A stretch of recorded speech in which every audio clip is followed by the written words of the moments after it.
Star ரஜினிகாந்தும் கமல்ஹாசனுடைய ப்ராஜெக்டுடைய official promo வீடியோவை release பண்ணிட்டாங்க. இப்ப பார்த்தோம்னா 47 வருஷத்துக்கு அப்புறமா உலகநாயகன் கமல்ஹாசனும் சூப்பர் ஸ்டார் ரஜினிகாந்தும் இவங்க ரெண்டு பேருமே சேர்ந்து இப்ப படம் பண்ண போறாங்க. இந்த நியூஸ் வந்து இவங்க ரெண்டு பேருடைய ஃபேன்ஸ்க்கு மட்டும் இல்ல, மொத்த ஹாலிவுட்டுக்குமே பயங்கரமான ஹாப்பியான ஒரு நியூஸ் அமையவும் செஞ்சிருக்கு. அதே சமயம் இன்னொரு பக்கம் 47 வருஷமா ஒன்னா சேர்ந்து நடிக்காதவங்க இப்ப திடீர்னு ஒன்னா சேர்ந்து ஏன் நடிக்க வராங்க அப்படின்னு காரணம் என்ன அப்படின்னு பார்க்கும்போது, இவங்க ரெண்டு பேருமே அவங்களுடைய கரியரோட எண்டுக்கே வந்துட்டாங்க. அதனால சீக்கிரமே இவங்க வந்து சினிமா விட்டு விலகி போறாங்க அப்படிங்கறதுனால நம்மளால புரிஞ்சுக்க முடியும்.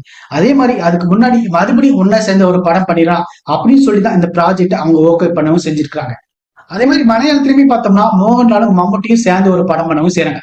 ஆனா இவங்க ரெண்டு பேரும் சேர்ந்து நடிக்கிறதா மிகப்பெரிய ஆச்சரியமான விஷயமாவும் இருக்கவும் செய்யுது. ஆனா இப்ப இல்லைங்க, இவங்க ரெண்டு பேருமே சேர்ந்து படம் பண்ணணும்னு சொல்லிட்டு நிறைய டைரக்டர்ஸ் வந்து ஆசைப்படவும் செஞ்சிருக்காங்க. என் பாலச்சந்தர் கூட வந்து ஆசைப்படவும் செஞ்சிருக்கிறாரு, ரெண்டு பேரும் சேர்ந்து படம் பண்ணணும் அப்படின்னு நினைச்சு. ஆனா அது கைவிடவே இல்லை அவருக்கும். இப்ப திரும்ப அது ஒண்ணு சேர்ந்து இந்த ப்ரோமோ எடுத்துக்கிட்டோம் அப்படின்னு பாத்தீங்கன்னா, டைரக்டர் நெல்சன் வந்து அவருடைய ஸ்டைலே தான் கிரியேட் பண்ணவும் செஞ்சிருக்கிறாரு. ஆனா இந்த ப்ரோமோல வந்து இப்படிப்பட்ட ஒரு படமா தான் இருக்க போதா இல்ல இந்த கதை தான் இருக்க போதா அப்படிங்கிற மாதிரி எதுவுமே காட்டவும் செய்யல. இந்த ரெண்டு ஸ்டார்ஸ் ரெண்டு லெஜண்ட்ஸ் ஒன்னா சேர்ந்து நடிக்கிறாங்க அப்படிங்கிற அனௌன்ஸ் பண்ற ஒரு ப்ரோமோவை மட்டும் தான் இதை கிரியேட் பண்ணவும் செஞ்சிருக்காங்க. அப்புறம் இந்த ப்ரோமோல பாத்தீங்கன்னா இவங்க ரெண்டு பேருடைய காஸ்டியூமா இருக்கட்டும், அந்த கேரேஜ் செட்டப்பா இருக்கட்டும், அங்க இருக்கக்கூடிய காஸ், அப்புறம் வந்து அனிருத் போட்டிருக்கிற மியூசிக் பேக்ரவுண்ட் ஸ்கோர் எல்லாமே பாத்தீங்கன்னா விண்டேஜ் ஃபீல் கொடுக்குற விதமா தான் இருக்கவும் செய்யுது. இதுக்கான காரணம் என்னவா இருக்கும் அப்படின்னு பார்க்கும்போது, இவங்க ரெண்டு பேரும் சேர்ந்து நடிச்ச படங்கள் எல்லாமே விண்டேஜ் பிலிம்ஸ் தான். அதனால கூட அந்த ஸ்டைல ஃபாலோ பண்ணலாம் அப்படின்னு கூட இதை பண்ணவும் செஞ்சிருக்கலாம். இந்த ப்ரோமோவை தாண்டி படத்துலயும் அதே ரெட்ரோ ஃபீலை வந்து கொண்டு வரக்கான வாய்ப்புகள் இருக்கவும் செய்யுது. ப்ரோமோல பாத்தீங்கன்னா சூப்பர் ஸ்டாரும் உலகநாயகனும் ரெண்டு பேரும் சேர்ந்து ஒன்னா நடந்து வராங்க, ஒரே கார்ல உட்காந்து டிராவல் பண்றாங்க. ஆனா இவங்களுக்குள்ள டயலாக் பேசிக்கிற மாதிரி எதுவுமே வச்சிருக்க மாட்டாங்க. நெல்சன் வந்து அவங்க ரெண்டு பேர் கூடவே பேசிட்டு இருக்கும்போது சாரை வந்து இதை சூஸ் பண்ணிட்டாரா, அப்ப நான் இதை எடுத்துக்கிறேன், இது தேவையில்லை அப்படின்னு சொல்லிட்டு ரெண்டு பேருமே சொல்றது ரொம்பவே நல்லா இருக்கும் செஞ்சு. ஆக்சுவலா இதை பாத்தீங்கன்னா அவங்களோட கெரியரோட கூட வந்து கனெக்ட் பண்ணவும் செஞ்சுக்கலாம். உலகநாயகன் அவருக்குன்னு ஒரு பாதையை வந்து சூஸ் பண்ணிட்டார், அதே மாதிரி சூப்பர் ஸ்டாரும் அவருக்குன்னு வேற ஒரு ஸ்டைல் சூஸ் பண்ணிட்டார். அதைத்தான் ஒரு ஃபன்னா அந்த ப்ரோமோக்குள்ள கொண்டு வர மாதிரி இருக்கவும் செய்யுது.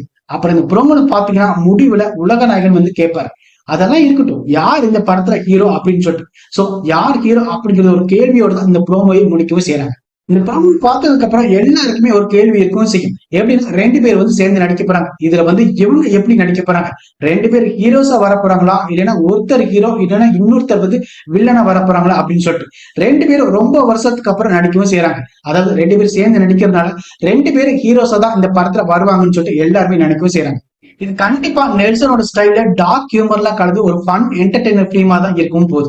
அப்ப வந்து மாஸ் சீக்வன்ஸ் எல்லாம் இருக்காதா அப்படின்னு சொல்லி கேட்டீங்கன்னா கண்டிப்பா அதெல்லாம் இருக்கவும் செய்யும்.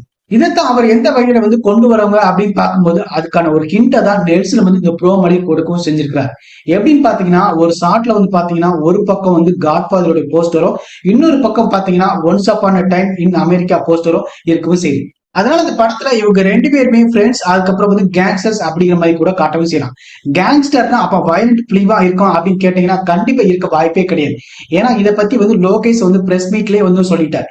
ஏன்னா வந்து இந்த படத்தை இயக்கிறதுக்கான வாய்ப்பு ஃபர்ஸ்ட் அவருக்கு தான் போகவும் செஞ்சது. ஏன்னா இதை பத்தி லோகேஷ் வந்து பிரஸ் மீட்லயே ஒண்ணு சொல்லிட்டாரு. ஏன்னா இந்த படத்தை இயக்கிறதுக்கான வாய்ப்பு முதல்ல அவருக்கு தான் கிடைக்கவும் செஞ்சது. ஆனா அவருடைய படங்கள் எல்லாமே பாத்தீங்கன்னா ஃபுல்லா வயலன்ஸா தான் இருக்கு. ஆனா இவங்க ரெண்டு பேருமே என்ன எதிர்பார்த்தாங்கன்னா ஃபுல் வயலன்ஸ் வேண்டாம் அப்படிங்கிற மாதிரி எதிர்பார்த்தாங்க. ஆனா லோகேஷால அந்த மாதிரியான படங்கள் வந்து பண்ண முடியாதுன்னு சொல்லிட்டு அவரே ஒதுங்கவும் செஞ்சுட்டாரு. அதனாலதான் அந்த வாய்ப்பு வந்து நெல்சன் கிட்ட போகவும் செஞ்சிருக்கு. நெல்சனுமே பாத்தீங்கன்னா வயலண்டா எடுக்கக்கூடிய ஒரு டைரக்டர் தான். ஆனா அதை தாண்டி ஒரு பக்கம் டார்க் காமெடிலாம் வச்சு நல்லாவே படம் பண்ணவும் செய்வார். படத்தை நெல்சன் எடுக்கிறதுனால ஏ சர்டிபிகேட் போறவங்களுக்கெல்லாம் நிச்சயமே விடவே மாட்டாங்க, யூஏ வர மாதிரி தான் படம் எடுக்கவும் செய்வாங்க. இந்த படம் வந்து கண்டிப்பா ஒரு பெரிய படமா தான் வரவும் போகுது. நெல்சனுக்கு பெரிய டாஸ்க் இருக்கவும் செய்ய போகுது. எப்படின்னு பாத்தீங்கன்னா இவங்க ரெண்டு பேரும் சீன்ஸ் வந்து ஸ்பிளிட் பண்ணி வைக்கணும், அதுவே பெரிய டாஸ்க் தான். இந்த படத்தை பொறுத்த வரைக்கும் நேரம்னா ஒரு பெரிய விஷயமே இருக்காதுன்னு நினைக்கிறேன். ஏன்னா 3 மணி நேரம் படம் எடுத்தா கூட வந்து படம் பார்க்கறதுக்காக தயாரா இருக்கவும் செய்யறாங்க. ஆனா படம் மட்டும் நல்லா இருந்தா போதும், கண்டிப்பா வந்து 1000 கோடிக்கு மேல கண்டிப்பா கலெக்ஷன் ஆகவும் செய்யும். இப்ப வந்து துரந்தர் படமே பாத்தீங்கன்னா 3 மணி நேரம் அந்த படமும் ஹிட் அடிக்கவும் செஞ்சது. அதனால வந்து நேரம் வந்து இது பெரிய விஷயமா இருக்கவும் செய்யாது. இந்த படத்தை பொறுத்த வரைக்கும் மெயின் வந்து ஸ்கிரீன் பிளே தான் வந்து நெல்சன் வந்து பயங்கரமா ஒர்க் பண்ற மாதிரி இருக்கும். ஏன்னா வந்து அவர் வந்து கரெக்டா பண்ணிட்டா போதும். ஏன்னா இவருக்கு எப்படி சீன் கொடுக்கறது, அவருக்கு எப்படி சீன் கொடுக்கறது, இவங்க ரெண்டு பேருடைய காம்பினேஷன் சீன் வந்து எந்த அளவுக்கு என்ஜாய் பண்ற மாதிரி கிரியேட் பண்ணணும் அப்படிங்கிற மாதிரி அவர் வந்து கரெக்டா பண்ணிட்டாருன்னு போதும், ரொம்பவே படம் நல்லா இருக்கும். இந்த நெல்சனை பொறுத்த வரைக்கும் பயங்கரமான டாரண்டினோ ஃபேன். அது மட்டும் இல்லாம அவருடைய ஃபேவரட் சீரிஸ் வந்து பிரேக்கிங் பேட். இது ரெண்டுத்துடைய ரெஃபரன்ஸ் தான் அவருடைய எல்லா படங்களையும் நம்மளால பார்க்கவும் முடியும். நம்மளுமே பாத்தீங்கன்னா டாரண்டினோ படங்களுடைய போஸ்டர்ஸ் எப்படி இருக்குமோ அதே சாயல தான் கிரியேட் பண்ணவும் செஞ்சிருக்காங்க.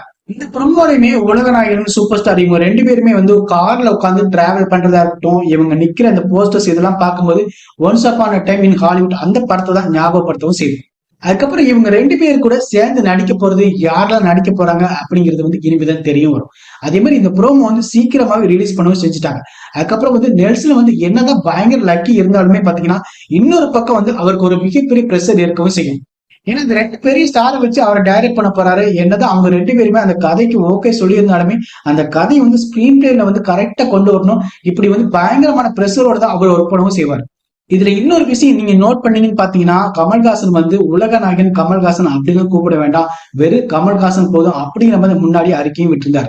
ஆனா இந்த படத்துல இந்த போஸ்டர்ல வந்து பாத்தீங்கன்னா உலக நாயகன் கமல்ஹாசன் அப்படிங்கிற மாதிரி போடவும் செஞ்சிருக்காங்க. ஆக்சுவலி இந்த பட்டத்தை வந்து அவர் தவிர்க்கவும் முடியாது. ஏன்னா ஒரு பக்கம் சூப்பர் ஸ்டார் ரஜினிகாந்த் அப்படின்னு ஒரு டைட்டில் வரும்போது இன்னொரு பக்கம் வெறும் கமல்ஹாசன் அப்படின்னு வந்து அது நல்லா இருக்காது.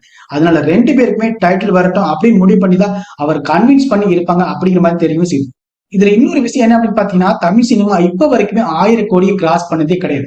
அதனால இந்த படம் கண்டிப்பா இதை நிறைவேற்றி கொடுக்கும் அப்படிங்கிற நம்பிக்கை எல்லாருக்குமே இருக்கும் சரி. அடுத்ததா இவங்க ரெண்டு பேருடைய சம்பளம் மட்டுமே பாத்தீங்கன்னா கிட்டத்தட்ட 400 கோடி ரூபாய் கிட்ட வந்துடும். அது இல்லாம டைரக்டர், மியூசிக் டைரக்டர், மத்த டெக்னீஷியன் சம்பளமா இருக்கட்டும், அதுக்கப்புறம் மேக்கிங் காஸ்டியூம் எல்லாமே பாத்தீங்கன்னா கிட்டத்தட்ட 500ல இருந்து 600 கோடிக்கு இந்த படத்தோடைய பட்ஜெட்டே வந்துடும். அப்படி பார்க்கும்போது இவங்க வந்து கண்டிப்பா 1000 கோடியை தாண்டினா மட்டும்தான் அந்த படத்தை காப்பாற்றவும் முடியும். படத்துக்கு ராஜீவ் மேனன் தான் ஒளிப்பதிவு செய்யவும் போறார். இந்த படத்தோட படப்பிடிப்பு எப்ப இருக்குன்னு பார்த்தோம்னா ரஜினி கமல் இவங்க ரெண்டு பேருக்குமே கைவச கமிட்மெண்ட் நிறைய இருக்கவும் சரி. அதுக்கப்புறம் இப்ப தேர்தலும் வரும்போது அப்படிங்கிறனால வந்து கமல் வந்து பிரச்சாரத்துக்கு போயிடுவாரு. அதுக்கப்புறம் வந்து கல்கி படத்துல நடிக்கவும் செய்வார். அதை தொடர்ந்து பாத்தீங்கன்னா சன் மாஸ்டரான அன்பறிவு படத்துலயும் அவர் நடிக்கவும் போறாரு. அதே மாதிரி ரஜினியை பொறுத்த வரைக்கும் பாத்தீங்கன்னா ஜெயிலர் 2 படப்பிடிப்பு நடந்து முடிஞ்சிருச்சு. இப்ப வந்து அதோட போஸ்ட் ப்ரொடக்ஷன் நடந்துட்டு இருக்குது. அதுலதான் அவர் கவனம் செலுத்திட்டு இருக்கிறாரு. ரஜினியை பொறுத்த வரைக்கும் பாத்தீங்கன்னா ஒரு படத்தோட படப்பிடிப்பு போயிட்டு இருக்கும்போது அடுத்த படத்தோட அறிவிப்பையும் அவர் அறிவிக்கவும் செஞ்சிருவார்.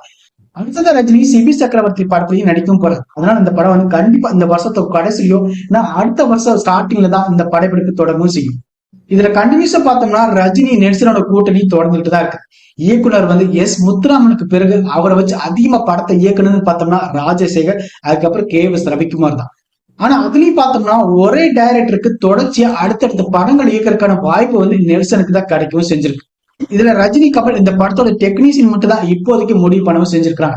ராஜீவ் மேனன் வந்து ஒளிப்பதிவு பண்ண போறாரு, நிர்மல் வந்து எடிட்டிங் பண்ண போறாரு, பல்லவி சிங் வந்து அமிர்தாராம் காஸ்டியூம் பண்ண போறாங்க, சவுண்ட் டிசைனர் வந்து சில பேர் உறுதியாகவும் செஞ்சிருக்காங்க. இந்த படத்தை வந்து ரெட் ஜெயின் மூவிஸ் தான் தயாரிக்கவும் செய்யறாங்க. உதயநிதி ஸ்டாலின் வந்து அரசியல வந்து முழு கவனத்தையும் செலுத்த ஆரம்பிச்சிட்டதுனால இப்போதைக்கு வந்து இந்த நிறுவனத்தை வந்து அவரோட மகனான இன்பநிதி தான் கையில் எடுக்கவும் செஞ்சிருக்கிறாரு. சினிமாவில தயாரிக்கிற முதல் படமே ரஜினி கமல் இணையற படமா தான் அவருக்கு அமையவும் செஞ்சிருக்கு. இது வரைக்குமே பாத்தீங்கன்னா ரஜினி கமலும் வந்து சேர்ந்து 13 படங்கள்ல கிட்ட நடிச்சிருக்காங்க. அதுல முக்கியமானது பார்த்தோம்னா பாலச்சந்தர் இயக்கிய அபூர்வ ராகங்கள் தான். ஏன்னா அந்த படத்துலதான் வந்து ரஜினியை வந்து சினிமாவோட நடிகரை அறிமுகமாகவும் செஞ்சார். அதுக்கப்புறம் 3 முடிச்சு, அவள் அப்படித்தான், 16 வயதினிலே, அவர்கள், ஆடுபடி ஆட்டம், இளமை ஊஞ்சலாடுகிறது, நினைத்தாலே இடிக்கும், அலாவுதீனம், அற்புத விளக்கம் படங்கள் எல்லாம் நடிக்கவும் செஞ்சாங்க. அதுக்கப்புறம் வந்து இவங்க ரெண்டு பேரும் சேர்ந்து முழு நீள படங்கள்ல நடிக்காம இருந்தாலுமே தப்பு தாளங்கள், தில்லுமுள்ளுல வந்து சில கேரக்டர்ஸ் மட்டும் பண்ணவும் செஞ்சாங்க. சினிமாவை பொறுத்த வரைக்கும் பாத்தீங்கன்னா ரஜினியை விட வந்து கமல்ஹாசன் வந்து சீனியர் தான். அவர் வந்து குழந்தை நட்சத்திரமாவே நடிக்கவும் ஆரம்பிச்சிட்டாரு. கமல் வந்து முதல்ல களத்தூர் கனுமா படத்துலதான் நடிக்கவும் செஞ்சாரு. 1960 வந்து அந்த படம் வந்து ரிலீஸ் ஆகவும் செஞ்சது. ரஜினிகாந்த் நடிச்ச அபூர்வ ராகங்கள் வந்து 1975 வருஷம் ரிலீஸ் ஆச்சு. கூட்டி கழிச்சு பார்த்தோம்னா கமல்ஹாசனோட சினிமா அனுபவம் பார்த்தோம்னா 66 வருஷம். ரஜினிக்குமே சினிமா அனுபவம் பார்த்தோம்னா 50 வருஷம் தாண்டி போகவும் செய்யுது. கமல்ஹாசன் படம் வந்து 238வது படமாகவும் ரஜினிக்கு வந்து 174 படமாகவும் இருக்கவும் போகுது. நீங்க இந்த ப்ரோமோ பத்தி என்ன நினைக்கிறீங்க? இவங்க ரெண்டு பேரும் சேர்ந்து நடிக்க போறோம், எப்படிப்பட்ட படமா இருக்க போகுது அப்படிங்கறத வந்து கமெண்ட் பாக்ஸ்ல கமெண்ட் பண்ணவும் செய்யுங்க.